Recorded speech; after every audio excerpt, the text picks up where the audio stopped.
پیارے بچوں، ایک دفعہ کا ذکر ہے کہ ایک شہر پر ایک بادشاہ حکومت کرتا تھا۔ وہ بادشاہ اپنے عوام کے ساتھ بڑی خوش اسلوبی سے پیش آتا۔ ایک دن وہ اپنے آرمی کے ساتھ شکار کی تلاش میں نکلا۔ انہوں نے کھانے پینے کا وافر سامان ساتھ رکھ لیا۔ جب شکار پہ گئے تو بادشاہ ایک ہرن کے پیچھے گھوڑا دوڑاتا دوڑاتا اپنے وفد سے الگ ہو گیا۔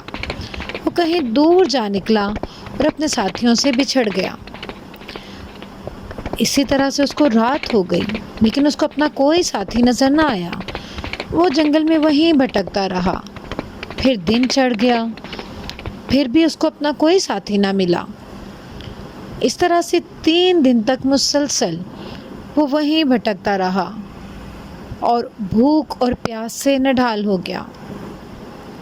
اب تو اس کا وہ حال ہو گیا تھا کہ کوئی بھی اس کو دیکھ کے پہچان نہ سکتا تھا کہ یہ بادشاہ ہے، بلکہ اس کا اتنا برا حال تھا کہ وہ تو ایک فقیر کی طرح لگتا۔ اور اب وہ ایک آم کے درخت میں جا پہنچا اور آم کو بڑی للچائی ہوئی نظروں سے دیکھ رہا تھا۔ چونکہ 3 دن سے بھوکا تھا تو اس لیے وہ چاہتا تھا کہ جلدی سے آم توڑے اور کھا لے، مگر وہاں ایک آدمی آموں پہ پہرا دے رہا تھا۔ اس نے اس سے درخواست کی کہ کچھ آم کھانے کے لیے مجھے دے دو، تو اس نے کہا نہ، یہ تو میں تمہیں کسی صورت نہیں دے سکتا، یہ تو میں نے بادشاہ کے لیے اگائے ہیں۔ اس نے کہا کہ تم مجھے 2-3 آم ہی دے دو، میں 3 دن سے بھوکا ہوں۔ اس نے کہا ہرگز نہیں، یہ آم تو میں تمہیں نہیں دے سکتا کیونکہ یہ بادشاہ کے لیے ہیں۔ اس نے کہا کہ اگر بادشاہ کون سا دیکھ رہا ہے، تم مجھے یہ آم دے سکتے ہو، بادشاہ کو کیا پتہ چلے گا؟ اس نے کہا بالکل بھی نہیں، یہ آم تو میں نے اپنے اوپر بھی حرام کر رکھے ہیں، یہ آم تو میں بھی نہیں کھاؤں گا، یہ آم بادشاہ کے لیے اگائے ہیں اور اسی کو دوں گا۔ تو اس نے کہا کہ اگر بادشاہ ان کو قبول ہی نہ کرے تو؟ اس نے کہا بادشاہ کی ایسی کی تیسی۔ تو وہ مسکرا دیا۔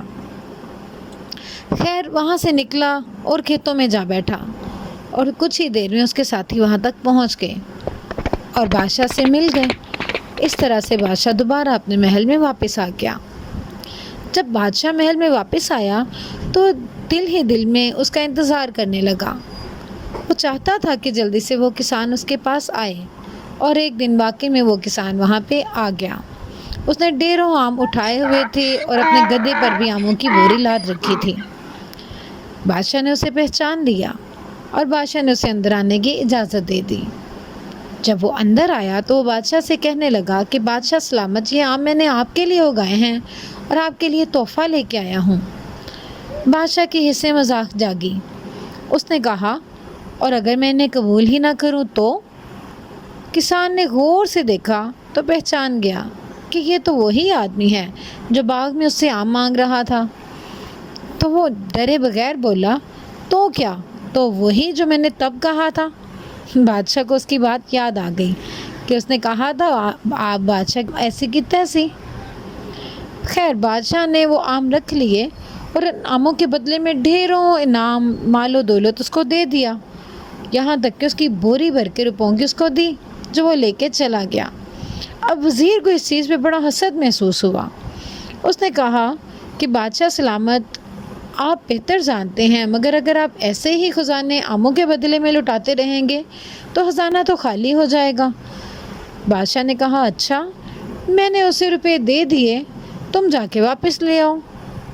اب وزیر نے فوراً وہاں سے گھوڑا لیا اور اس کے پیچھے بھاگنے کی۔ ابھی وہ زیادہ دور نہیں گیا تھا کہ وزیر نے اس کو جا کے روک لیا اور اس سے کہنے لگا رکو، تم بادشاہ سلامت کو بیوقوف بنا کے ان سے روپے اینٹ کے نکل رہے ہو، میں تو تمہیں یہ روپے نہیں لے کے جانے دوں گا۔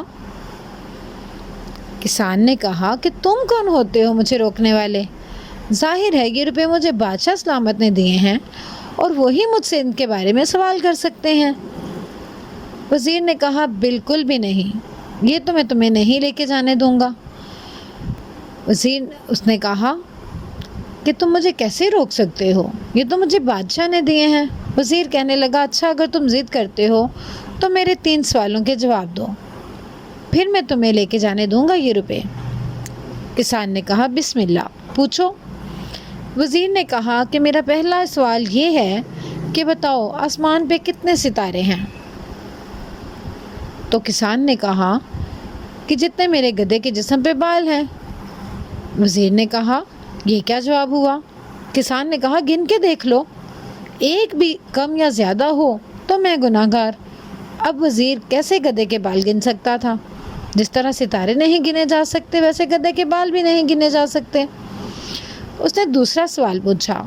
اس نے کہا کہ اچھا بتاؤ زمین کا وسط کہاں ہے، یعنی اس کا مڈ کہاں ہے، درمیان کہاں ہے؟ تو کسان نے اپنی لاٹھی زمین پہ ماری اور کہنے لگا کہ یہی زمین کا وسط ہے، چاہو تو ناپ کے دیکھ لو، 1 انچ بھی آگے پیچھے ہو تو میں گناہ گار۔ وزیر کو اس کی بات کا جواب نہ آیا کیونکہ وہ کیسے ماپ سکتا تھا۔ وزیر نے تیسرا سوال پوچھا۔ اس نے کہا کہ اچھا بتاؤ خدا اس ٹائم کیا چاہتا ہے؟ کسان نے کہا کہ خدا اس ٹائم یہ چاہتا ہے کہ میں اس گھوڑے پر بیٹھ کے اپنے گاؤں میں بڑی شان سے جاؤں اور تم اس گدھے پر دربار میں واپس جاؤ، کیونکہ تمہارے سوالوں کے جواب میں دے چکا ہوں اور تم ہار چکے ہو۔ وزیر بالکل وہ منہ دیکھتا رہ گیا اور اس کو کسی بات کا جواب نہ آیا۔